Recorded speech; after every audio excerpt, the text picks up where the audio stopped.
નમસ્કાર વિદ્યાર્થી મિત્રો, ધોરણ 5 વિષય હિન્દી, પ્રકરણ 11 સચ્ચા બાલક. આગળ આપણે ભાગ 1માં પાઠ્યપુસ્તકમાં આપેલ પાઠની સમજ મેળવી. આજે આપણે ભાગ 2માં આગળ અભ્યાસ કરીશું. ભાગ 2માં જોઈએ સ્વાધ્યાય પોથીમાં આપેલા પ્રશ્નો. પ્રકરણ 11 સચ્ચા બાલક જીવન પ્રસંગ છે. પહેલો પ્રશ્ન છે પઢીએ ઓર લીખીએ, એટલે કે આપણે અહીંયા શું કરવાનું છે, વાંચીને આ વાક્યો ફરી નીચે આપણે અહીંયા લખવાના છે. તો અહીંયા શું છે, લડકા મેરે પાસ 40 અશરફિયા હે. તો આપણે એ જોઈને આપણે અહીંયા નીચે લખવાનું છે. બીજું વાક્ય છે આસમાન મેં ઘનઘોર બાદલ છાયે હે.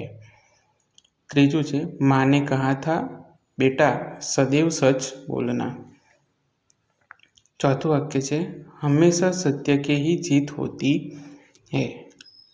पांचवुं वाक्य है हॉकी हमारा राष्ट्रीय खेल है. तो आ रीते आ वाक्यों है ये वाँची अने आपणे अहींया नीचे लखवाना रहेशे तमारे.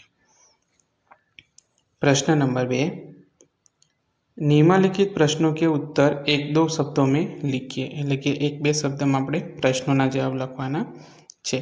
પહેલો પ્રશ્ન છે કાફિલા કहाँ जा रहा था. એટલે જે કાફિલા હતો એટલે કે યાત્રીઓનો સમૂહ હતો એ કઈ જગ્યાએ જઈ રહ્યા હતા.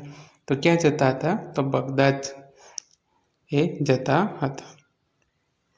બીજો પ્રશ્ન લડકે કે પાસ કિતની અશરફિયા थी. એટલે કે છોકરા પાસે કેટલા સોનાના સિક્કા હતા. તો કેટલા હતા, 40. કેટલા હતા, 40.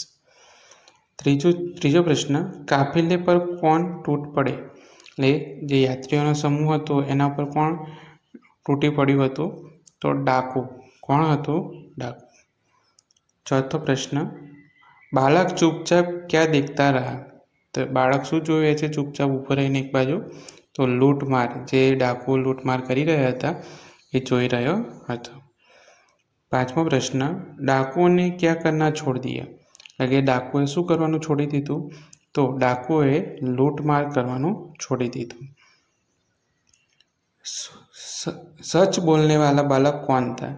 કે જે સાચું બોલ્યો એ બાળક કોણ હતો, તો એ મોટા થઈને શું બને છે, તો એમનું નામ શું હતું, તો અબ્દુલ કાદિર. શું નામ હતું, અબ્દુલ કાદિર. સાતમો પ્રશ્ન અબ્દુલ કાદિર की समाधि कहाँ है. એટલે કે અબ્દુલ કાદિરની સમાધિ ક્યાં આવેલી છે, તો બગદાદમાં. કઈ જગ્યાએ આવેલી છે, બગદાદમાં. प्रश्न 3, निम्नलिखित प्रश्नों के उत्तर एक एक वाक्य में लिखिए. એટલે કે આપણે અહીંયા કેટલાક પ્રશ્નો પૂછેલા છે એના જવાબ આપણે 2 વાક્યમાં લખવાના છે.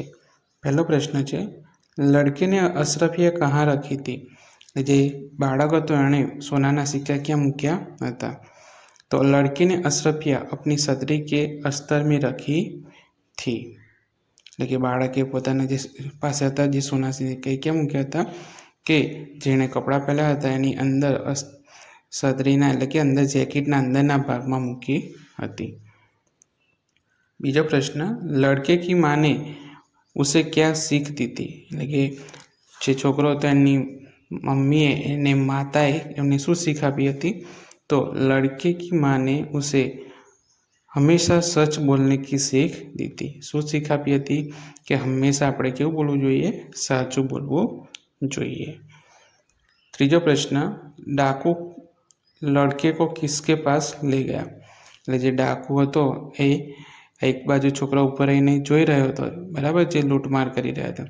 તો એ ડાકુ કોની પાસે લઈ જાય છે, અને તો ડાકુ લડકે કો અપને સરદાર કે પાસ લે ગયા. એટલે કે જે ડાકુ હતો એક છોકરાને ક્યાં લઈ જાય છે, કે જે એમના સરદાર હતા ટુકડીઓના, બરાબર, ડાકુઓના, એમની પાસે લઈ જાય છે. प्रश्न 4, डाकू सरदार को क्या देखकर आश्चर्य हुआ. એટલે કે જે ડાકુના સરદાર હતા એમને શું જોઈને આશ્ચર્ય થાય છે, તો लड़के ने अपनी सदरी फाड़कर उसमें छिपी 40 अशरफियाँ दिखाई तब डाकू सरदार को आश्चर्य हुआ. એટલે કે એને આશ્ચર્ય ક્યારે થાય છે, કે જ્યારે જે બાળક હતો એ શું કરે છે, કે પોતાના કપડાની અંદર જે 40 સોનાના સિક્કા હતા એ શું કરે છે, બહાર કાઢીને બતાવે છે, બરાબર, એ કપડાં ફાડીને, ત્યારે એ ડાકુના સરદારને શું થાય છે, આશ્ચર્ય થાય છે. 5મો પ્રશ્ન, ડાકુઓને ક્યાં પ્રતિજ્ઞા કી? જે ડાકુઓ હતા એમણે શું પ્રતિજ્ઞા કરે છે કે ડાકુઓને ફિર કભી લૂંટમાર ન કરને કી પ્રતિજ્ઞા કી. એટલે કે ડાકુઓ શું પ્રતિજ્ઞા કરે છે કે હવેથી એ કોઈ દિવસ કે ક્યારે પણ લૂંટમાર કરશે નહીં. પ્રશ્ન 4, મુહાવરે और उनके अर्थ की सही जोड़ मिलाए. એટલે કે આપણને અહીંયા શું આપેલા છે, અ વિભાગમાં મુહાવરા આપેલા છે અને બ વિભાગમાં શું આપેલા છે, એના અર્થ આપેલા છે. તેનો સાચો જવાબ આપણે અહીંયા બમાંથી શોધીને આપણે લખવાનો છે. તો જોઈએ, પહેલું છે પતા ચલના, તો એનો અર્થ શું થશે, માલુમ હોના, બરાબર. તો અહીંયા આપણને સામે ક્યાં આપેલું છે, 8 નંબર ઉપર, બરાબર. તો આપણે એ રીતે અહીંયા શોધીને લખવાનું છે. બીજું છે ઘૂંટને ટેકના, તો શું થશે, હાર માનના.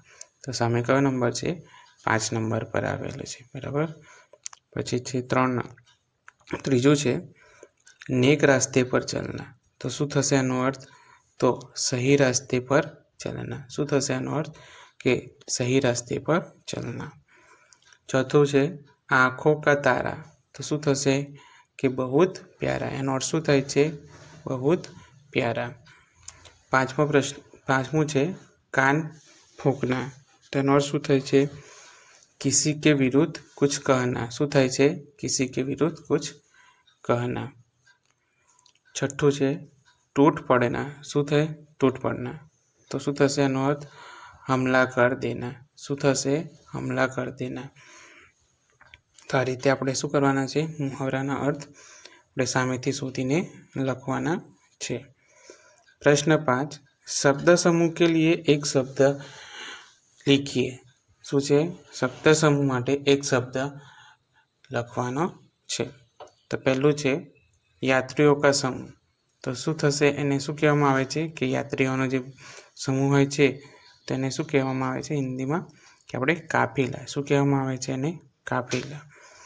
બીજું છે લૂંટના ઓર મારના, એટલે કે લૂંટ કરવી અને મારે, તો એને શું કરવામાં આવે છે, એને શું કહેવામાં આવે, લૂંટમાર. શું કહેવામાં આવે છે, લૂંટમાર.